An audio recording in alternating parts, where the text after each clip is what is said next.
Ahí está, ahora sí, fantástico. Bueno, recuerdan que habíamos hablado de los miedos, de los diferentes miedos que planteaba George Duby, recuerdan, en el año 1000 y en el año 2000, que eran, podríamos hacer un paralelo tranquilamente, y eran los mismos entre 1000 años de diferencia. Habíamos hablado, recuerdan, del miedo al otro. Vamos a seguir ahora, habíamos empezado, si no recuerdo mal, habíamos hablado de las epidemias, ¿no es cierto? Habíamos empezado a hablar de las epidemias. Bien. Como decíamos la clase pasada, más que nunca vigente este miedo, que por supuesto George Duby no lo tenía. Él va a hablar del VIH, del SIDA, como la epidemia, digamos, del momento que él le tocó transitar. Por supuesto, más actualizado que nunca. Exacto, el miedo a la miseria, el miedo al otro y a las epidemias, bárbaro. El miedo a las epidemias, habíamos hablado de esta diferencia, digamos, de cómo se replegaban las ciudades. ¿Recuerdan? Les quiero leer un textual del libro de Duby, que se transmitía. Recuerdan que en muy poquitos años la población se reduce notoriamente. Dice, y lo que la transmitía esencialmente a esta peste, a la peste negra, eran las pulgas, y las pulgas, digamos, de las ratas, que acá tiene lugar, creo que ya como hemos empezado a comentar, a todo lo que fue la matanza de gatos, producto de supersticiones, pensando que, invocándole al gato negro sobre todo, una relación con la brujería, una relación, digamos, con digamos, toda una parte oculta, con supersticiones negativas, y, digamos, el exterminio que se hizo masivo justamente de estos animales hizo que proliferaran todos estos animales, todas estas pulgas, y a raíz de eso justamente también se inicia la peste. Es decir, que por una matanza indiscriminada, digamos, de los gatos, se produce, y después, bueno, fue imparable, obviamente, la peste, que fue terrible, como decíamos antes, la cantidad de personas que murieron en muy pocos años. También había con la peste un recelo que se le adjudicaba a los extranjeros, porque había algunos indicios que decían que la peste había venido de Asia, así que también por eso las ciudades empiezan a replegarse para evitar esto, justamente. Hubo 4 millones de muertos en 3 meses, una cifra obviamente muy terrible. Uno de los principales problemas, va a decir George Duby, es qué se hacía justamente con los muertos. No tenían espacio ni sabían qué hacer justamente con los muertos. 1/3 de la población, digamos, desaparece en el verano de 1348. Pensemos, bueno, obviamente este tema más sensible que nunca, tratarlo en estos tiempos, muy terrible, digamos, pensarlo, y pensemos con todas las herramientas y todos los avances científicos y todo lo que tenemos nosotros después de 1000 años, lo que nos está produciendo una pandemia, una epidemia. Pensémoslo hace 1000 años atrás, digamos, ¿con qué se contaba? O sea, cuando uno lee la historia a partir, digamos, en los distintos momentos históricos, las diferentes epidemias, las diferentes pandemias que han tenido lugar, disculpen que estoy ahí agregando, ahí está, las distintas epidemias que han tenido lugar en la historia de la humanidad, se han ido cuando todo el mundo, digamos, los que sobrevivían se contagiaban y se lograba una inmunidad. Por suerte, en este contexto, la humanidad contamos con vacunas, que por supuesto esto va a hacer que pronto, digamos, más rápido podamos salir de esta epidemia, ¿no es cierto? Entonces hablamos, bueno, las 4 millones de muertos en solamente 3 meses, la contaminación que se producía, como decíamos, por la cantidad de cadáveres, no se sabía qué hacer con tantos cadáveres, y dice George Duby que el aire, obviamente contaminado, sí había conciencia de este aire contaminado y cómo esto seguía contaminando. Entonces se empiezan a aconsejar a quemar hierbas aromáticas para poner, digamos, dentro de los hogares, para poner en las casas, para limpiar, digamos, siempre también lo hemos visto en otros periodos también, donde hay problemas de higiene, donde hay problemas también de distintas pestes, como las hierbas, como en muchos momentos digamos, de la humanidad, como a través de las hierbas, inhalando estas hierbas, sintiendo estos aromas de estas hierbas, era una manera de protegerse y de poder, digamos, tener un aire un poco más respirable, podríamos decir. También, como esto se asociaba a la higiene, por supuesto que los que podían tener más higiene, los que tenían una condición económica más acomodada, por supuesto que también podían sobrellevarlo mejor. Y hagamos un parangón con lo que pasa hoy en día, que es esencial tener agua para poder lavarnos las manos, para poder limpiar. Pensemos en los lugares donde esto es un bien escaso, lo difícil que por supuesto es poder controlar una pandemia cuando no tenemos algo tan básico como el agua para poder higienizarnos. Las consecuencias, ¿qué pasa después de todas estas muertes, después de esta peste tan grande? Dice que, por supuesto, dice muy rápidamente va a desaparecer, como decíamos, 1/3 de la población. En este momento, en la Edad Media ya se hablaba de una sobrepoblación, o sea, había crecido en los últimos años, en los últimos siglos, muy exponencialmente la población mundial, europea, digamos, siempre estamos hablando nosotros, cuando hablamos de literatura medieval, básicamente de, obviamente, Europa. Entonces había crecido, digamos, a una manera muy rápida y que era muy difícil, digamos, satisfacer la demanda de toda esta población. Entonces, como consecuencia de esto, y de todas las muertes, por supuesto, que se llevó esta peste negra, dice Duby que empieza notablemente a haber más para repartir, más problemas de herencias, más fortunas, más bienes, empiezan a circular más, por supuesto, documentos jurídicos, más testamentos, y que en cierta manera lo va a decir que alivia a Europa por el exceso de población que tenía, como veníamos diciendo. Había un exceso de población muy grande en estos momentos.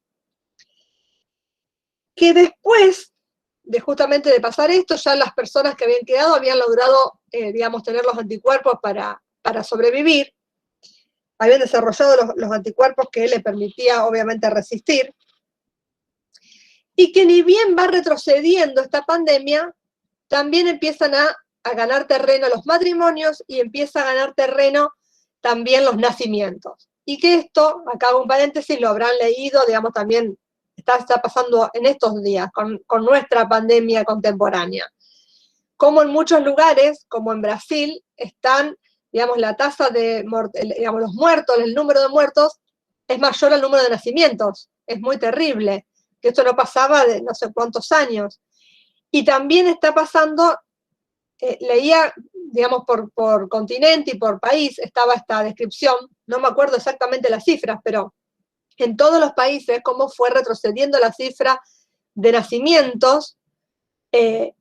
Insisto, Brasil era como el peor, digamos, indicador, pero cómo fueron retrocediendo las cifras de los nacimientos y de los casamientos. Y vuelvo al ejemplo que tenemos de la Edad Media, cómo va a suceder seguramente cuando esto pase, cómo van a empezar justamente a haber más nacimientos, más matrimonios, que es, digamos, forma parte justamente de la historia de la humanidad.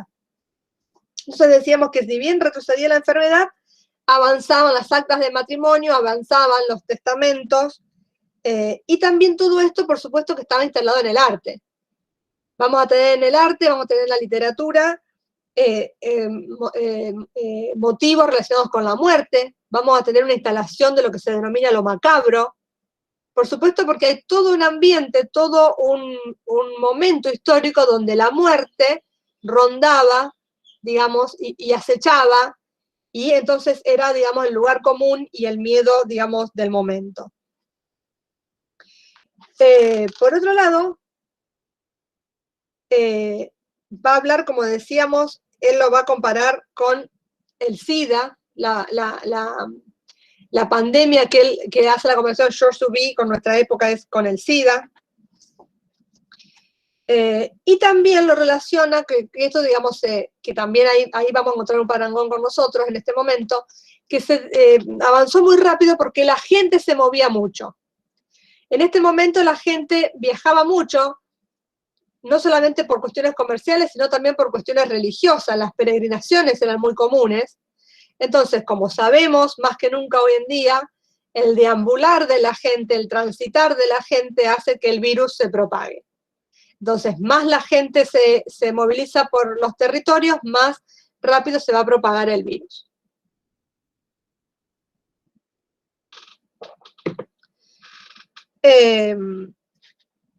Y otra de las características que va a mencionar George Duby con respecto a la peste es que también acá se empieza a realizar una persecución a los leprosos. Se asociaba la lepra con una enfermedad de connotaciones sexuales, con una enfermedad con una carga negativa, con una enfermedad asociada al mal. Recuerden, y acá hacemos un paréntesis, algo que vamos a desarrollar más adelante, que es que en la Edad Media el cuerpo es el espejo del alma. Es decir, que cualquier manifestación, digamos, por fuera de lo regular que ofreciera el cuerpo humano, se asociaba directamente con lo espiritual.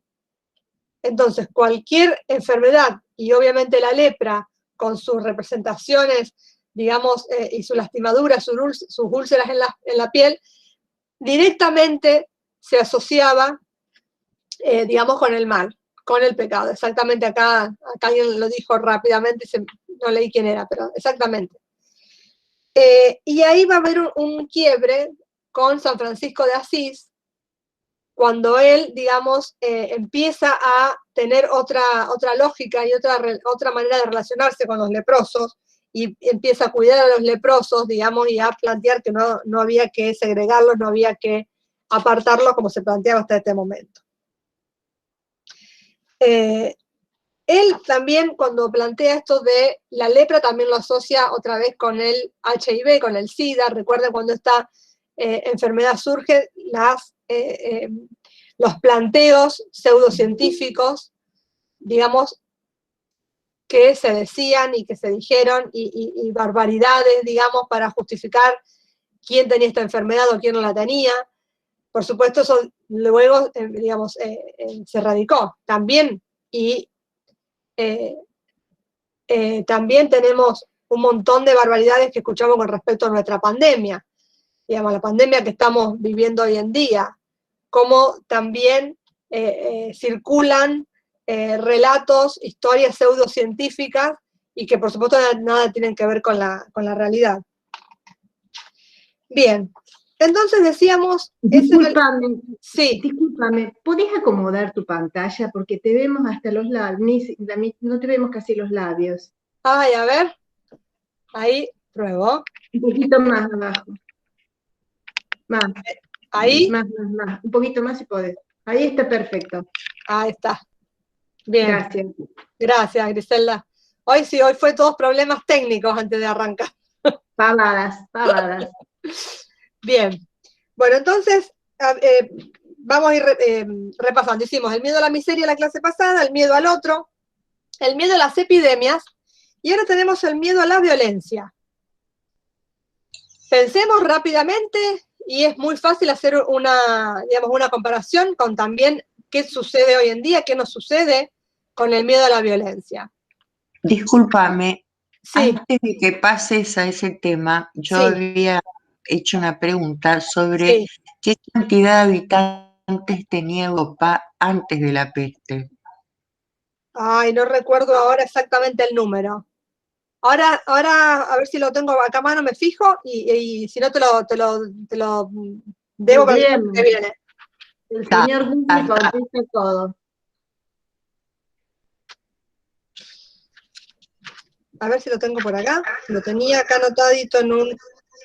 Por supuesto que cuando uno busca algo no lo encuentra. Bueno, 12 millones de personas. La región actual de París tenía 12 millones de personas, y un tercio murió en 3 meses.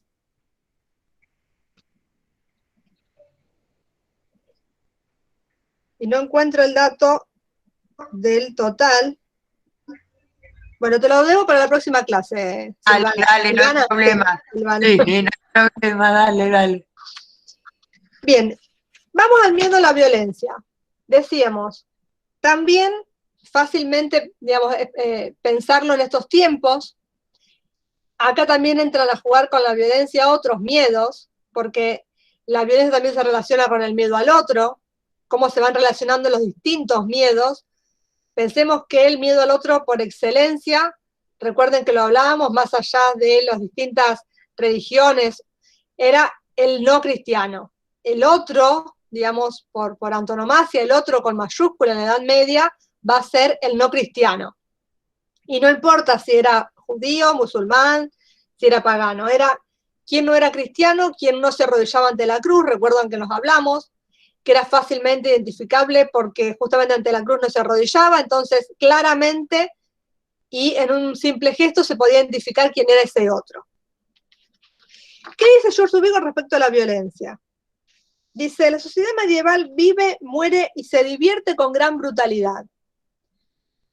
Los campesinos prefieren que los caballeros se marchen en las cruzadas o se maten entre sí en los torneos a que les quiten las cosechas o tomen de rehén a sus aldeas.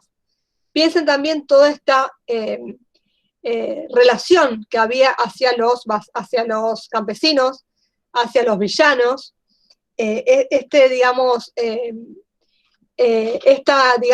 relación que tenían los nobles, que tenían los caballeros de ir y servirse, digamos, a gusto, y los atropellos que se realizaban en cuanto a los villanos.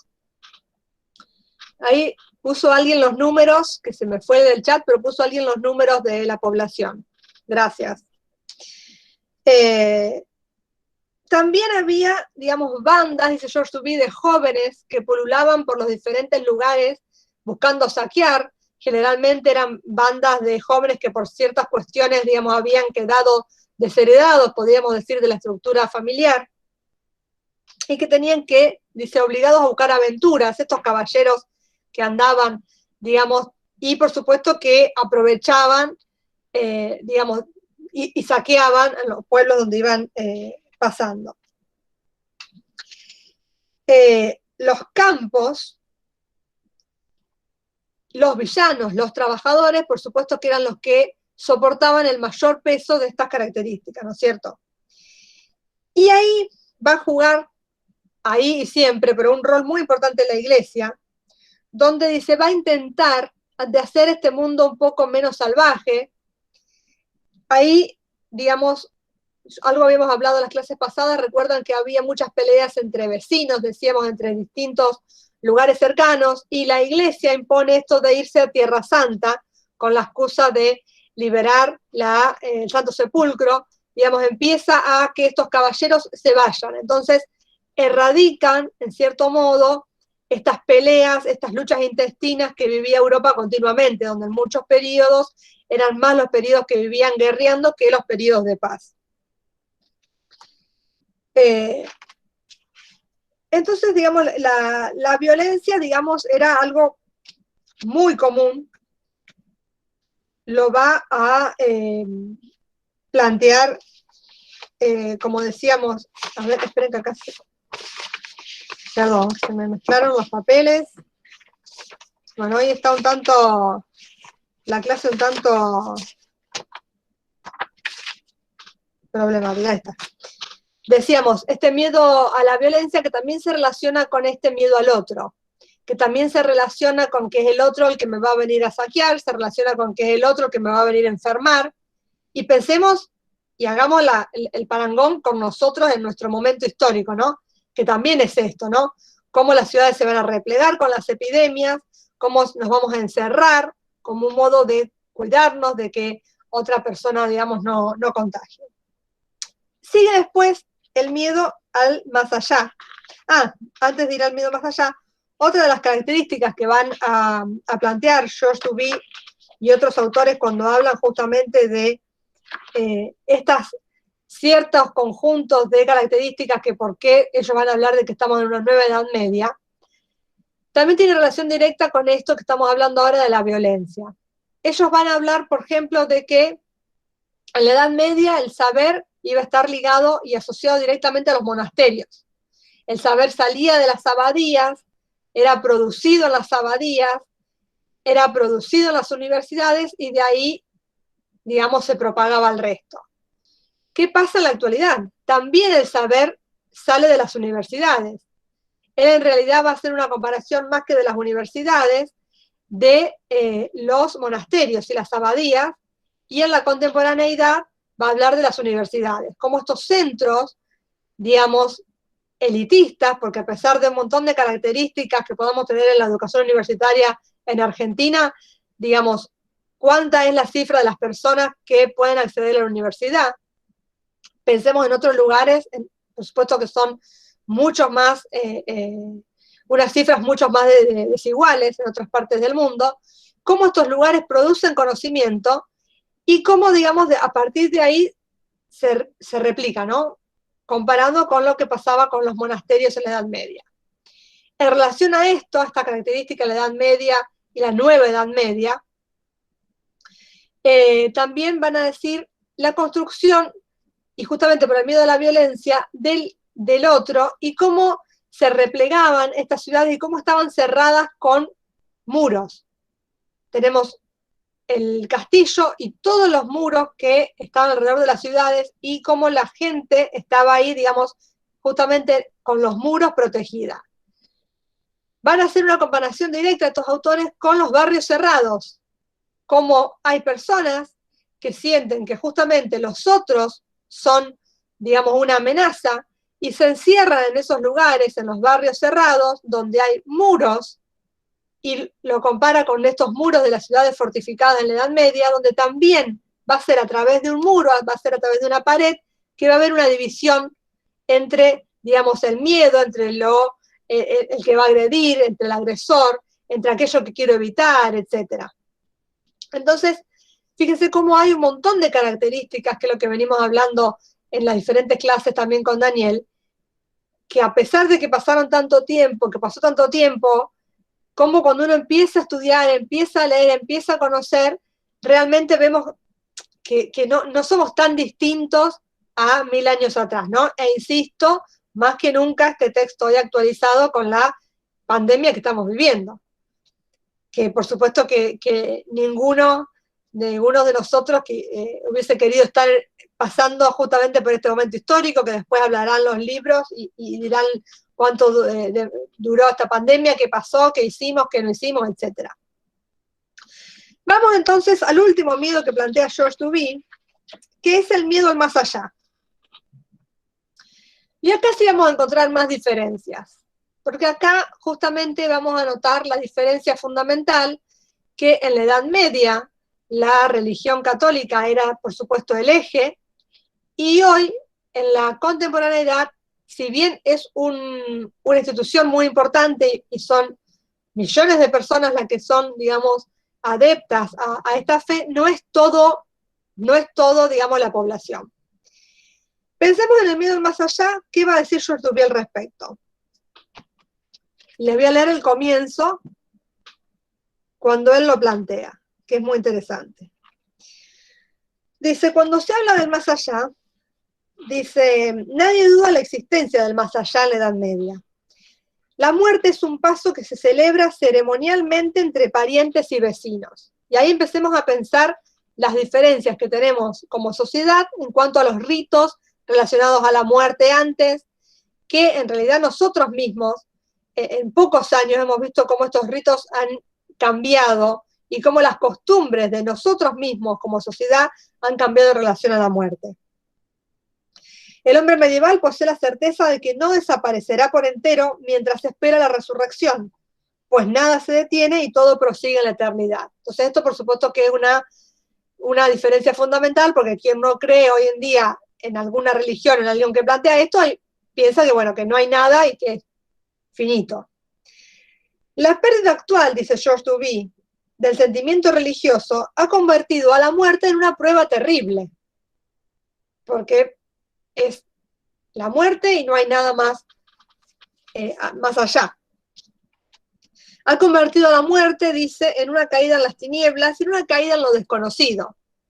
Teniendo una concepción religiosa, por supuesto que es mucho más esperanzador y mucho más fácil transitar la muerte, digamos, de un familiar, de un ser querido, y es mucho más relajante, mucho más tranquilizador, no relajante, sino tranquilizador, pensar en la propia muerte cuando se tiene una estructura, digamos, un pensamiento religioso. Si no pasa esto que dice Dewey, ¿no? Va a pasar esto, este miedo a lo desconocido. ¿Qué pasa? ¿Hay algo, no hay algo que va a pasar después de la muerte?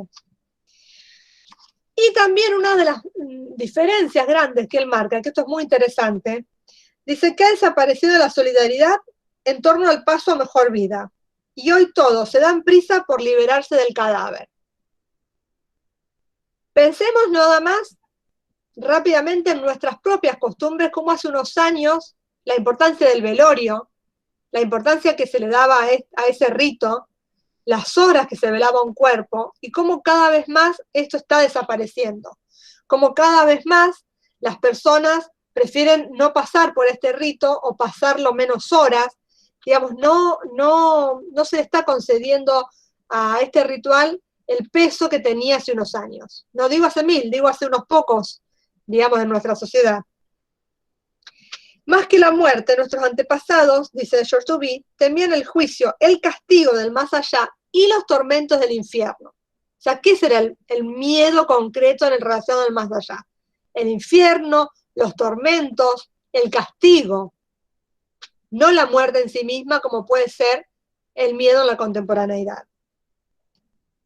Miedo al invisible, dice en el fondo el hombre de hoy que vacila al sentirse impotente ante el destino. Entonces, más que nunca, insisto, la impotencia que uno tiene ante el destino, la impotencia que tenemos ante una pandemia, digamos. Sabemos un montón de cosas, hacemos un montón de cosas, hay descubrimientos científicos extraordinarios, cuando uno ve cosas que realmente la ciencia puede hacer, realmente parecen cosas de ciencia ficción, pero sigue existiendo una pandemia, si bien, como decíamos antes, tenemos una vacuna. Entonces, bueno, con esto no se contaba en la historia antes. Tenían que pasar años, a veces 50 años, hasta que se lograba, digamos, esta inmunidad que se llama de rebaño, y había pequeños rebrotes cada 5, 6 años, 10 años, y hasta que todo el mundo, digamos, lograba esta inmunidad. Se supone que hoy, con la vacuna, por supuesto que vamos a salir más rápido. De hecho, ya estamos viendo cómo algunos países ya empiezan, gracias a la vacunación, digamos, empiezan a abrirse, digamos, uno tiene, digamos, una esperanza que, por supuesto, en este mismo momento, hace un año atrás, era casi toda incertidumbre. Hoy tenemos esa esperanza, entonces, bueno, hay que, como siempre decimos, seguir cuidándonos, que falta menos, y no descuidarnos ahora, que también sucede, y también sucedió en las pandemias, en la historia de la humanidad, que generalmente en las segundas y terceras olas de las epidemias era cuando más gente moría, porque en la primera ola está el miedo ante lo nuevo, que no sé qué es, qué va a pasar. Cuando pasan las primeras olas, la gente se relaja, la gente se cansa de cuidarse, etcétera, y, insisto, basta con que lo busquemos en los documentos históricos. Y después, en las segundas y terceras olas, es cuando está la mayor cantidad de muertos. Entonces, bueno, justamente nosotros no tenemos que aflojar y tenemos que seguir cuidándonos. Ahora que está subiendo, tenemos que hacer el esfuerzo de salir solamente para lo estrictamente esencial. Tratemos de quedarnos todo lo que podamos en la casa. Por supuesto que uno a veces tiene que salir a trabajar y esto es difícil, pero hagamos el esfuerzo, digamos, consciente de cómo también cuidándonos a nosotros, cuidamos a los demás, ¿no? Bien, volvamos entonces a esto del miedo al más allá en la Edad Media. Hablamos justamente que la pérdida de este sentimiento religioso es justamente la diferencia más grande que vamos a tener en el año 2000 con el año 1000. Y él habla de los diferentes cambios que vamos a tener entre el año 1000 y el año 2000. En la Edad Media era muy importante la relación de solidaridad, cuando hablábamos, recuerdo en la clase pasada que decíamos de también vivir en comunidad.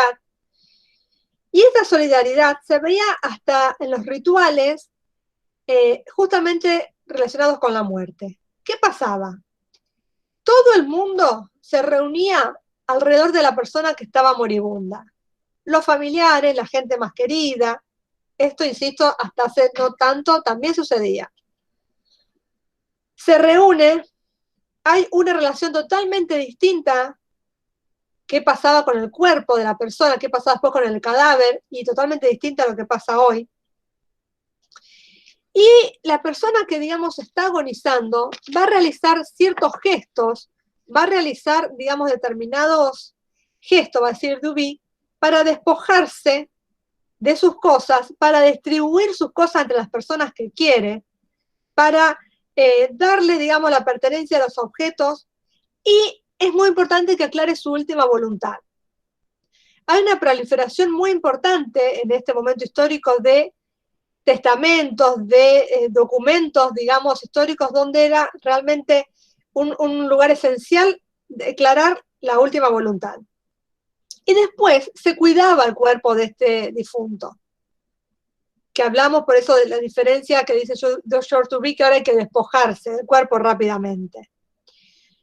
Cuando esto sucedía, se realizaba en la casa, o se realizaba en el templo, una última cena, que era una cena que pagaba el difunto. Entonces, la familia del difunto mostraba la generosidad de esta persona con esta última cena donde se invitaba a todo el mundo y podía ir todo el mundo a comer lo mucho, lo poco que se tenía, pero era como el último acto de solidaridad. Y pensemos también esta idea de cómo los actos, los buenos actos, digamos, van sumando para en el momento del juicio, cómo los buenos actos y los buenos actos que pueden hacer otras personas por nosotros, digamos, nos van sumando o restando, si se quiere, cuando llegue el momento del juicio final. Entonces, también este banquete que ofrecía, su último banquete que ofrecía el moribundo, también era un acto de solidaridad y era un acto de encuentro entre la gente, digamos, del pueblo. Unía en este momento, por supuesto, a los vivos con los muertos. Todos se acercaban a este banquete, se ofrecía comida, y, insisto, era como el último momento de mostrar esta buena imagen de esta persona, de mostrar que esta persona era generosa, que ofrece todo esto. Era como la última oportunidad, digamos, si se quiere, de cuidar esta imagen de esta persona que acababa de fallecer. Esta solidaridad, va a decir George Duby, va a estar quebrada en el año 2000. No vamos a tener esta solidaridad entre las personas. Y este sentimiento de comunidad y de grupo también empieza a diluirse. En la Edad Media, en el año 1000, como decíamos antes, a lo que más se le temía era el juicio. Y ahí vamos a ver en el espacio también que ocupa esta temática en el arte, en la literatura, los juicios, el tormento en el infierno. Y todo esto era tan obsesionante, digamos, estas imágenes eran tan abrumadoras, que también es en este momento, en la Edad Media, cuando empieza a hablarse fuertemente del purgatorio. Porque realmente, digamos, martirizaba mucho, digamos, angustiaba mucho esta idea del cielo o el infierno. Y entonces también, bueno, empieza a hablarse de este otro espacio, digamos, para sacar de alguna manera esta imagen tan obsesionante que se tenía del infierno. Otra de las diferencias, va a decir George Duby, es justamente la cantidad de ritos que tranquilizaban. Este conjunto tan importante, tan fuerte, digamos, como sostenedor social, digamos, a la vez tranquilizaba. Entonces decíamos, también en este momento, y después, acá estamos hablando en general del año 1000, pensamos en el año 1200, más o menos, hay una proliferación muy fuerte de herejías. Una herejía básicamente no es que plantea, digamos, el conocimiento hacia Dios, sino que las herejías lo que van a cuestionar es la jerarquía eclesiástica. Las herejías creen en Dios, pero cuestionan la jerarquía de la iglesia, cuestionan la estructura eclesiástica. Por supuesto que en algunos momentos de la Edad Media, más relacionados al Renacimiento, donde hay toda, digamos, una ebullición de pensamiento y de libertad de pensamiento, hay un montón de adeptos a estas herejías. Entonces, por supuesto, la iglesia también las va a combatir, porque un montón de personas empiezan a cuestionar y a alejarse de la iglesia y a cuestionar, digamos, fuertemente cómo predicaban una cosa y después hacían otra. Pensemos en un pueblo, digamos, muy hambriado y la opulencia que había las típicas escenas donde se ve a los obispos, digamos, en los banquetes en las iglesias y el pueblo, digamos, muerto de hambre. Entonces, bueno, todos estos, digamos, diferencias, por supuesto que hace que empiece a rebelarse, a alejarse la gente, y bueno, entonces empiezan a ir para las diferentes energías que por supuesto la iglesia va a combatir, para tratar de controlar que no se vaya todo el pueblo atrás de estas creencias.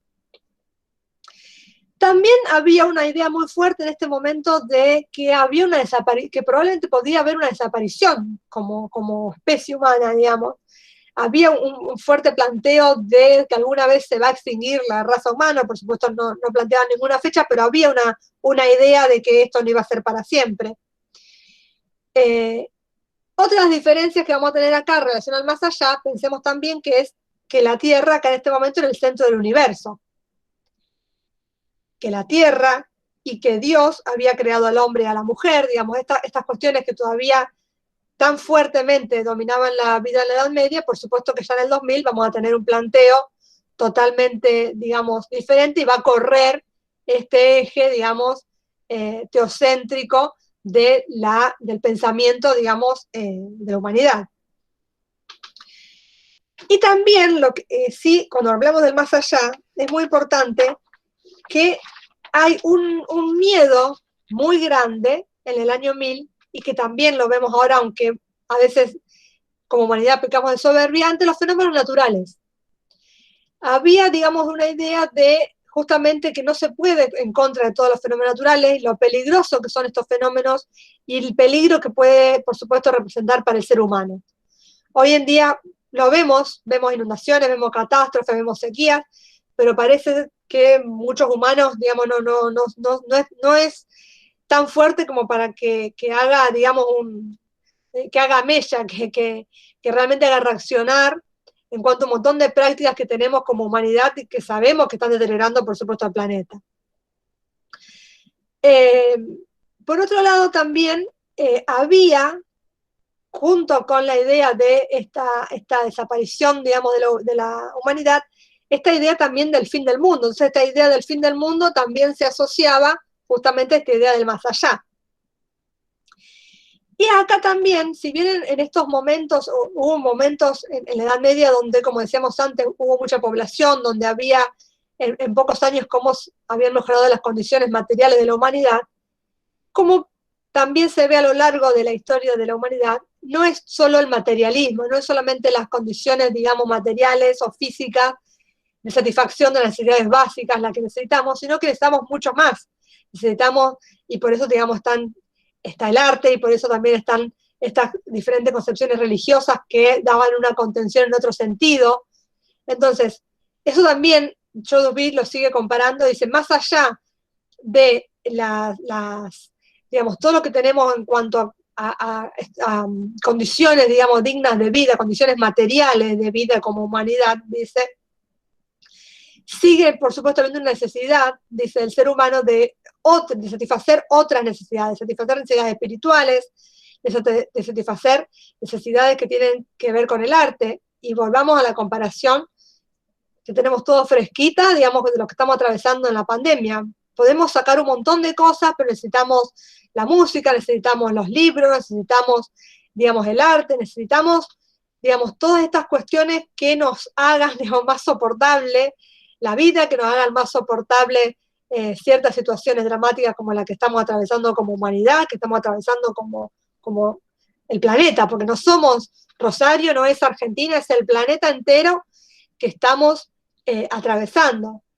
Exactamente acá dice Graciela, creo, no llegué a leer, necesitamos también al otro, justamente también los afectos. Entonces, lo difícil justamente que es para todos nosotros estar en todo este tiempo alejados justamente de los afectos.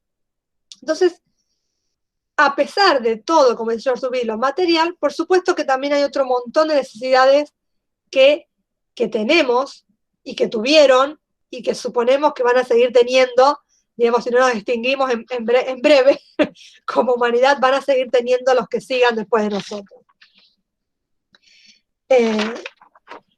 Hasta ahí podemos decir que son los miedos que plantea Choudhury en este libro que les dije y se los vuelvo a recomendar, año 2000, La huella de nuestros miedos. Si pueden, si tienen tiempo y ganas de leerlo, es muy interesante. Insisto que cuando se haga una reedición más que nunca vigente con el tema de la pandemia. Todo esto que veníamos hablando, como decíamos en la clase pasada, forma parte de este escenario, forma parte de este contexto que es importante que nosotros tengamos antes de ir profundamente a las obras literarias. Y en relación a eso vamos a seguir con Duby. Acá está diciendo Alicia que está en forma gratuita este texto, ahí lo escribió en el chat, así que fíjense. Vamos a seguir con Duby hablando de lo que podemos decir este contexto, ¿no? ¿Cómo es este contexto medieval? ¿De qué estamos hablando cuando hablamos de sociedad feudal? Algo muy básico, digamos, a tener en cuenta es siempre pensar que el poder va a estar fragmentado en diferentes células, ¿no? El señor con el poder feudal van a ser justamente estas pequeñas células de poder. Y tener en claro también y siempre que va a haber, digamos, un límite muy claro entre la nobleza, esta casta de personas privilegiadas, con muchos privilegios consagrados por las costumbres, y el resto de los mortales, digamos. Mandar, castigar a las personas va a ser justamente un atributo personal que van a tener estas personas, estos señores, y que había que manifestarlo en lo concreto. Dice, nadie, dice George Duby, va a obedecer a un amo que no ve. La presencia física del jefe va a ser indispensable. Por eso muchas veces estos señores feudales tenían más poder, si se quiere, o igual poder que a lo mejor un rey, porque era, digamos, el señor feudal el que estaba, digamos, en ese lugar con esas personas, y el rey, por supuesto, que es muy probable que nunca lo hayan visto y nunca lo vean. Otra de las características que va a hablar George Duby, que ya la hablamos en la clase pasada, solamente la menciono, recuerdan que es la estructura de las tres funciones, el sistema trifuncional. ¿Recuerdan que lo charlábamos?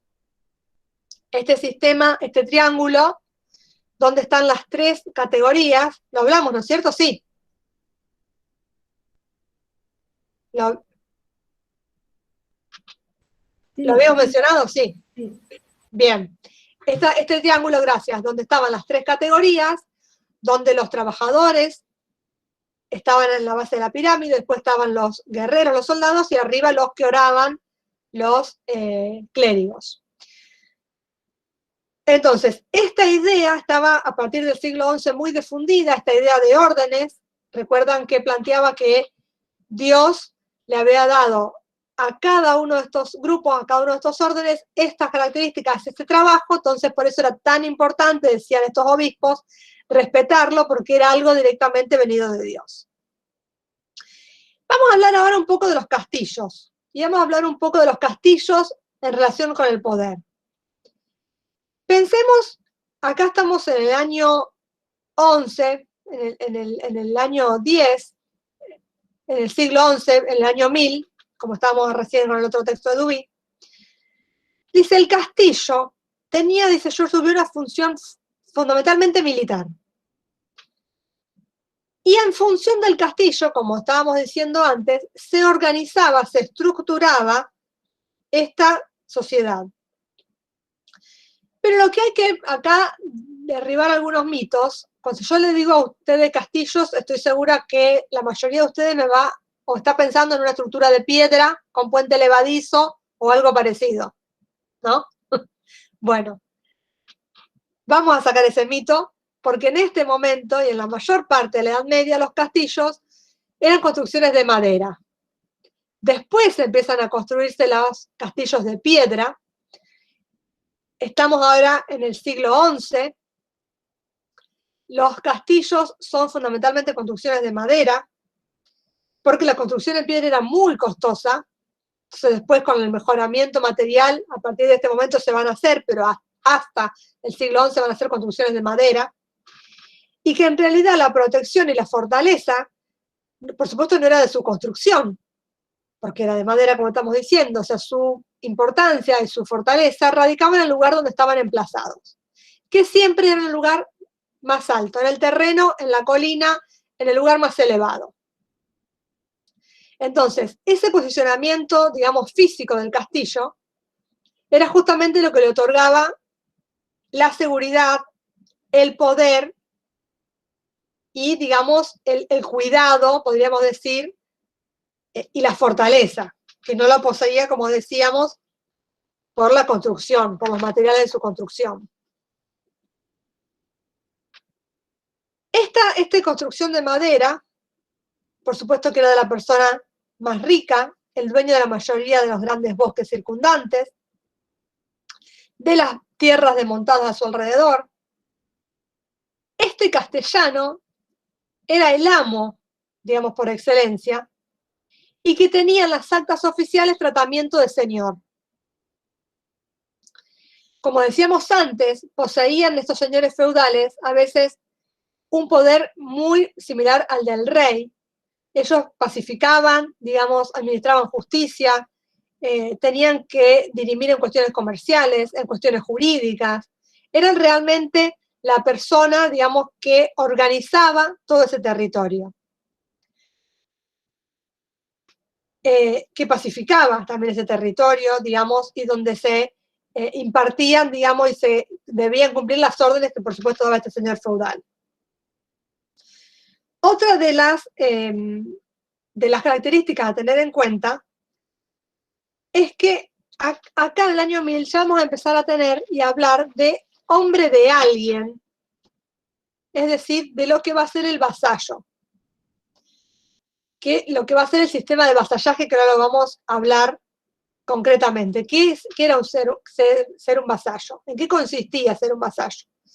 No es ya un esclavo, sino que es un hombre con relación a otra persona que tiene deberes y derechos, cosas que por supuesto no tenía el esclavo. Entonces acá hay una característica también nueva en relación a que de a poco empiezan a no haber tantos siervos y empieza la categoría de vasallo.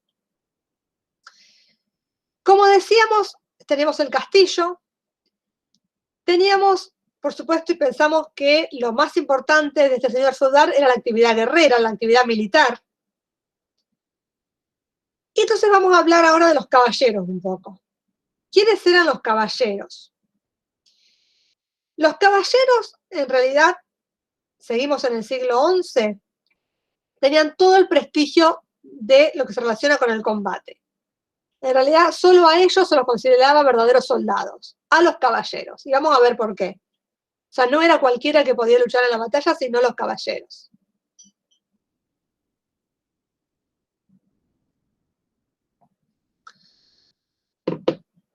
Caballeros, o también llamado miles, miles quiere decir soldado en latín.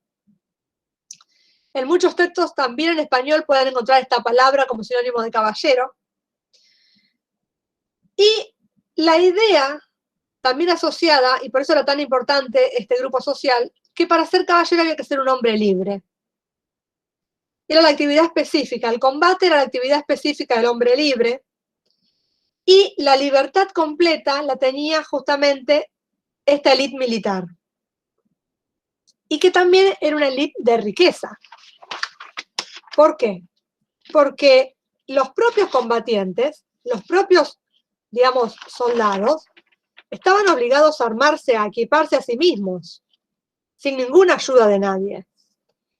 Y esto era muy caro, poder equiparse. Es decir, que para ser caballero, en primer lugar, había que tener con qué ser caballero. Y me refiero a lo económico. No cualquiera podía armarse caballero. Entonces se armó justamente una élite, que era la alta aristocracia terrateniente, los ricos, eran los nobles del año 1000, este grupo cerrado donde se concentraba la riqueza, era este grupo minúsculo, el que podía ser caballero. Y acá empieza a formarse, con esta idea de que es justamente un grupo cerrado, la idea de que por ser este grupo cerrado, por tener estos privilegios, también empiezan a asociarse con tener ciertos derechos y tener ciertos privilegios. Por supuesto que todo el poder de estos caballeros caía, como decíamos antes, sobre los villanos. Y, digamos, para pertenecer, que ahora lo vamos a ver con el vasallaje, para pertenecer a un hombre, que esta es la idea del vasallaje, y, digamos, obedecer todas las órdenes, también era importante esta idea de que había que obedecer, pero como decíamos antes, también había derechos. O sea, que tenían derechos y deberes. Acá es interesante también mencionar que toda esta brutalidad y toda esta, digamos, avasallamiento, podríamos decir, de los caballeros hacia los villanos, empieza a hacer que los villanos empiecen a reunirse, empiecen a organizarse. Empiezan a organizarse muchas veces en torno a la parroquia, en torno a la iglesia, que por supuesto en la parroquia no era solamente una cuestión religiosa, sino que pensémoslo como algo administrativo, como algo, digamos, donde se llevaban a cabo las reuniones de la comunidad, más allá de las reuniones religiosas. Era, digamos, el centro de reunión. Ante un posible combate era común que mucha gente se refugiara en estas iglesias, en estas parroquias. Entonces empiezan a juntarse alrededor de estas parroquias y empieza también así a organizarse lo que después se van a llamar las diferentes aldeas. Cuando hablamos recién de los caballeros, y que eran un grupo cerrado y que era muy caro hacerse caballeros, y que esto por supuesto hacía que esta élite restringida concentre la economía, también es importante pensar que para convertirse en caballero no solamente había que tener los medios económicos, como estábamos diciendo, sino que había un ritual. ¿Recuerdan ustedes que en las primeras clases mencionábamos que todos los hechos importantes en la Edad Media se llevan a cabo por medio de rituales? Que todas las actividades importantes en la Edad Media son, digamos, imprescindible iniciarse por medio de un ritual. ¿Lo recuerdan? Bien. También para formarse caballero se formaba, digamos, se iniciaba por medio de un ritual. Este ritual, que era un ritual en los comienzos totalmente pagano, y después vamos a ver cómo empiezan a incorporarse elementos religiosos, por supuesto, era un ritual llamado adoubement en francés o en español adobamiento. En español suena así como, no sé, a mí siempre me hace acordar algo como relacionado con la cocina, me parece horrible en español la palabra. Pero bueno, es el nombre que tiene este ritual por el cual se convertía una persona en caballero. También pensemos que esta concentración de la economía, por supuesto que se reforzaba con las alianzas matrimoniales.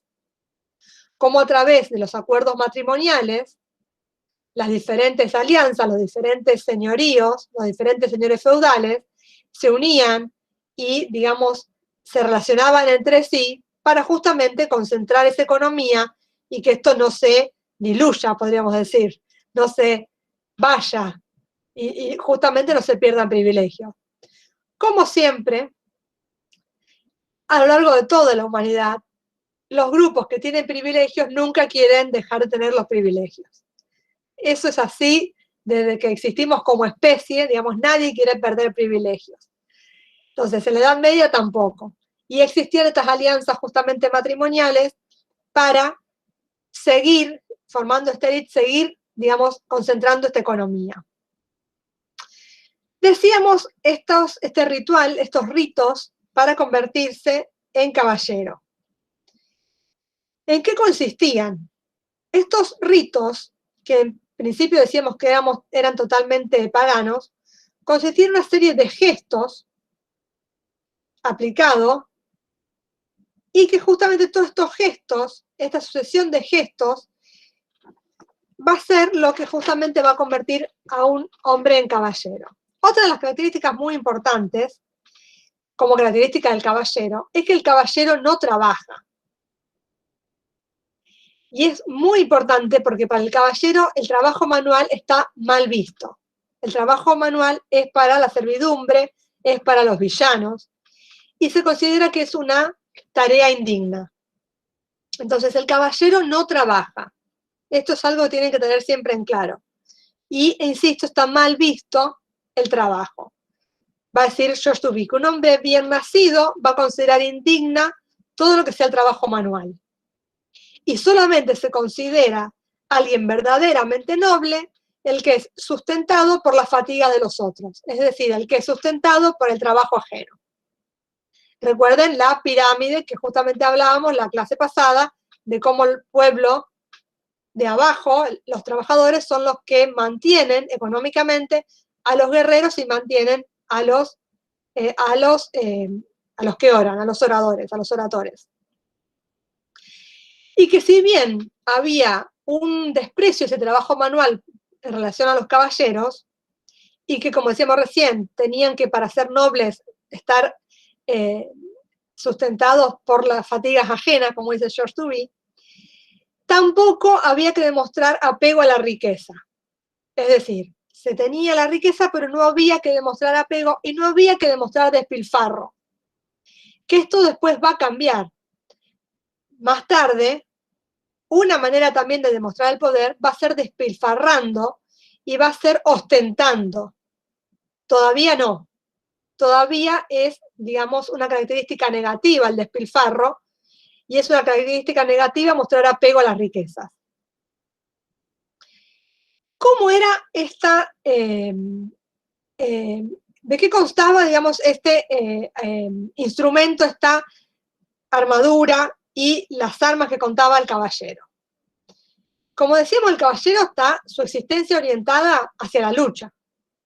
Su actividad es el combate. Primero, pensemos contra los animales salvajes. Y también, en relación a la caza, ¿no? Y también, otra de las características que vamos a tener acá, que va a diferenciar la nobleza del campesinado, a los nobles del campesinado, es que el noble es carnívoro. El noble come carne. A diferencia del pueblo, que no puede comer carne, que comía básicamente legumbres. Era una dieta, la verdad, muy, muy pobre, y eran verduras, unas pocas verduras y legumbres. Entonces acá va a haber otra diferencia importante. El caballero, el noble, no va a trabajar y también va a ser carnívoro. Van a ser dos características muy importantes. Y por supuesto decíamos que su centro de actividad caballeresca va a ser el combate. Cuando hablábamos que esto era muy caro, ¿recuerdan recién cuando decíamos que había que tener los medios económicos para armarse caballero? Para que se den una idea, dice, un equipo completo para armarse caballero valía tanto como una propiedad agrícola. Es decir, que realmente era algo muy costoso. Realmente era algo que no, por supuesto que no podía hacerlo cualquiera. Por eso vamos a hablar de una élite, de una concentración de la riqueza y de un grupo minúsculo que va a poseer estos privilegios. Bien, estoy viendo la hora, ya es hora de cortar. Vamos a seguir la próxima clase hablando de justamente en qué se basaba el rito para armarse caballero, cómo eran las armaduras, cómo era, digamos, en qué consistía este caballero, y vamos a hablar también del vasallaje. ¿De qué hablamos cuando hablamos de vasallaje y por qué es tan importante para la Edad Media y para entender, digamos, la concepción medieval, feudal, por qué es tan importante comprender justamente qué es el sistema de vasallaje? Así que, bueno, los dejo por hoy. Sigan cuidándose. Cuídense del frío también, que está fresco. Así que ventilemos, pero abrigados. Bueno. Muchas gracias y nos vemos en 15 días. Un gusto, como siempre. Muchas gracias.